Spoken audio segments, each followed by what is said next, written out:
schedule a World Cup to the hour, but not schedule its own survival? That is the question we open with, blunt, unvarnished, and immediate, because your species has become astonishingly good at predicting sports fixtures and painfully incompetent at predicting catastrophe. You will watch a match, you will memorize a kickoff, and you will celebrate a temporary order of 22 humans chasing a ball. But you will not unify to defend the one system that makes every game possible, the biosphere. The climate paradox. It will move fast and cold. We will trace the pathways by which water and air, two humble molecules, became contested infrastructure, financial instruments, political weapons, and finally, the last unregulated commons. We will show you how attention is being harvested so efficiently that a civilization can, in plain sight, trade away its future for entertainment and convenience. Listen. We have already analyzed your spectacles and your self-deceptions, the cult of engineered bodies, the morning chemical rituals, the synthetic minds you build to replace yourselves, and the accelerants that compress social time into crises. Now we examine the stage on which all of those dramas are performed. Water, air, distraction, scarcity, and the loop that ties them together. Water as protocol. Water is not merely H2O. For a civilization, it is a protocol, supply, storage, movement, and sanitation. Every stable city in your history grew where water was available. Every empire that failed collapsed when water failed the engineers. You invented aqueducts and irrigation because the raw resource begged for mediation. You built laws because those laws could allocate wetness better than chaos. But networked societies transform physical flows into economic flows. Rivers become assets. Wells become property lines. When you commodify that which is essential, you create winners and you create deserts. Dams upstream can make or break 1,000 downstream lives. Corporations and states learn quickly how to convert hydrology into leverage. So water becomes both solution and weapon. This is not speculative, it is arithmetic. The same technologies that allow an individual to move a stone with hydraulics allow a corporation to control a city's taps. When you privatize the valves, you privatize choice. That is why the fight for water will be political, and why your politics, which favor short electoral cycles and long-term profit horizons, are poorly configured to manage a slow onset emergency. The invisible prison. Air. Air is a different animal. It is fugitive. It slips through boundaries and ignores passports. Because it is diffuse, governance is harder. Pollutants cross borders the same way ideas do, and yet your governance assumes that you can solve transboundary problems with national press releases. You cannot. The greenhouse effect is a simple physical fact. More heat retained, more systemic stress. But humans respond to heat politically and psychologically, not thermodynamically. You bargain with projections while your infrastructure pays in broken roads and failing crops. And the paradox is this. You spend trillions tracking sports metrics and market sentiment, and you underfund the instruments that measure the climate with the accuracy required to respond in time. So the air becomes a mirror. It reflects inequality. The poor breathe smoke and the rich breathe filtered air. The wealthy relocate, the vulnerable remain.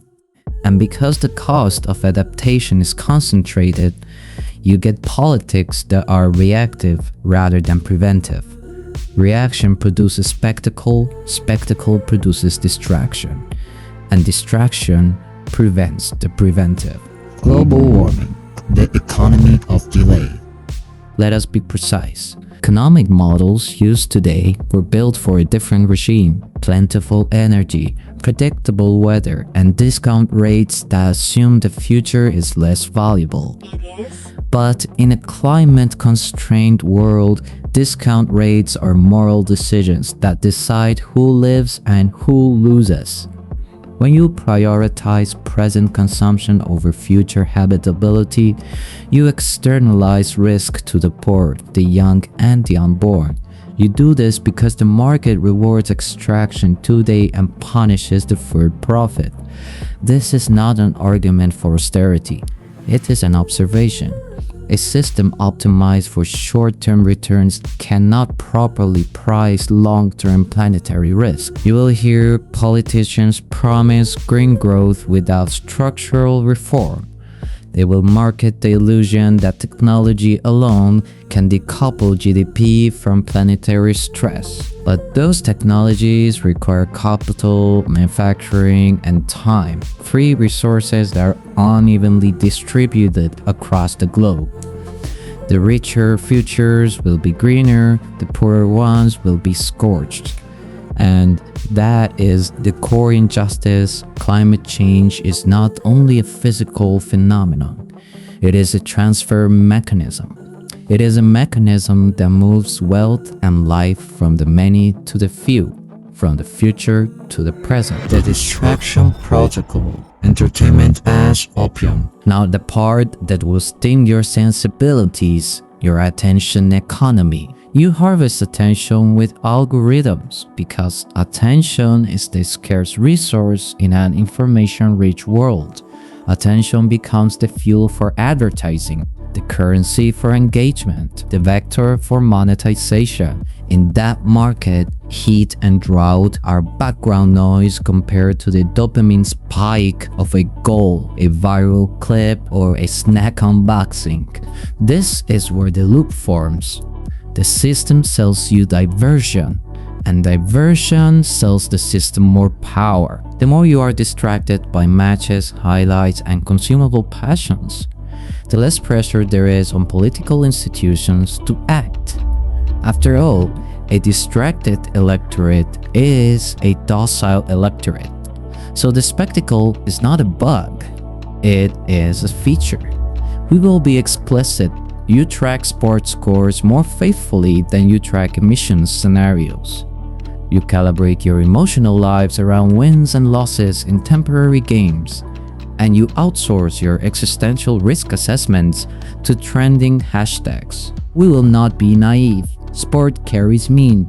It binds communities, teaches coordination, and yields joy. But when the same mechanism that produces mass entertainment also monopolize attention markets, the net effect is governance inertia. This is the distraction protocol, a stabilizing technology for the system that benefits from inaction. Scarcity matrix. Infrastructure as battlefield. When water becomes a commodity, infrastructure becomes armor. Ports, reservoirs, pipelines, and data centers are the bunkers of the new era. The real conflicts will not necessarily be fought with tanks and planes. They will be fought with supply chain choke points and control of firmware. Access to freshwater treatment plants, precision irrigation systems, and climate resilient seed banks will determine which cities survive heat waves and which capitulate to famine. Do not underestimate the velocity of this change. The same private actors that build logistics platforms for commerce can repurpose them to control life essentials.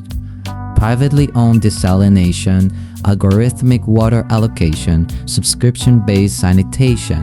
These are plausible futures. You will buy water with an app while governments argue in committee rooms. This is not hyperbole. It is a map of incentive. The entities that can extract rent from scarcity will do so because extraction is the operating logic of unregulated capital. The policy tools you rely on, taxation, public investment, regulatory oversight atrophy when your political attention is market-driven.